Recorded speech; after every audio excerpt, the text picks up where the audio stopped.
अस्सलामुअलैकुम सामीन। 10 रबीउल सानी और 3 अक्टूबर है। उन्वान है सुबह की अहम खबरें।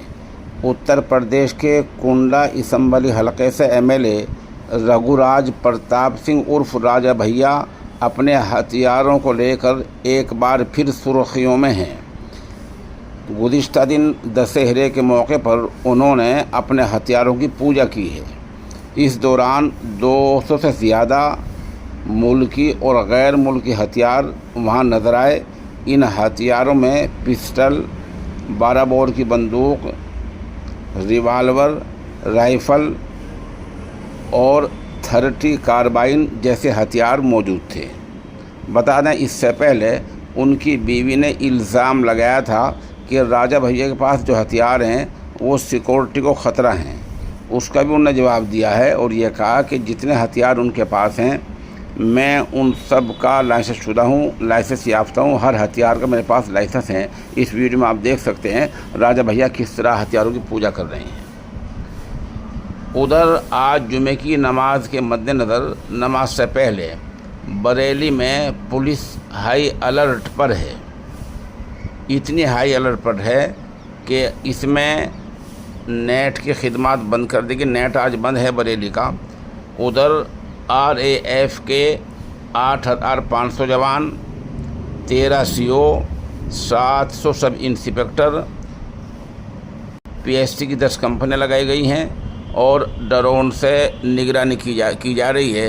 इतनी हाई अलर्ट आज बरेली में पुलिस है। उधर गुज़िश्ता रोज़ JNU जवाहरलाल नेहरू यूनिवर्सिटी में रावण दहन के दौरान जूते चप्पल चले हैं। बताया गया है कि किसी ने पुतले के ऊपर उमर खालिद और शेरहजील की तस्वीर चश्मा कर दी थी। इसी दौरान मशहूर चैतन्यानंद बाबा, जो कुछ दिन पहले ख़वातीन की इज़्ज़त लूटने के मामले में गिरफ़्तार किए गए थे और घपले के बारे में इल्ज़ाम गिरफ़्तार किए गए थे, चैतन्यानंद की ख़वातीन ब्रिगेड को आज गिरफ़्तार किया गया है। इनमें 3 ख़वातीन शामिल हैं, सरिता शर्मा, भावना कपिल और काजल। ये तीनों हकीकी बहनें बताई जा रही हैं और कहा जा रहा है कि इन तीनों काम ये था कि जो लड़की बाबा को पसंद आ जाती थी उसको बहका फुसला कर बाबा के पास ला देते थे।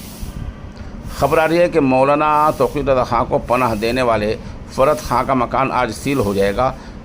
वहाँ लगाए गए नोटिस में कहा गया है कि मकान की तामीर गैर कानूनी है। बताया गया है कि रूस और भारत करीब आ रहे हैं और रूसी सदर पुतिन ने अपनी सरकार को यह आदेश दिया है कि भारत जो हमसे खाम कच्चा तेल ख़रीद रहा है उसके बदले कुछ ऐसा किया जाए कि भारत को अमेरिका के ज़रिए आयद करदा टैरिफ का नुकसान ना हो और इससे कुछ बचाव किया जाए। ऐसी तदाबीर इख्तियार की जाएँ। पुतिन ने इस मतलब का ऐलान भी किया है और अपनी सरकार को आदेश भी दिया है। अब देखना ये है कि इस तरह का ऐलान और इस तरह का आदेश और इस तरह की चीज़ें कब तक कारगर और कामयाब हो पाती हैं।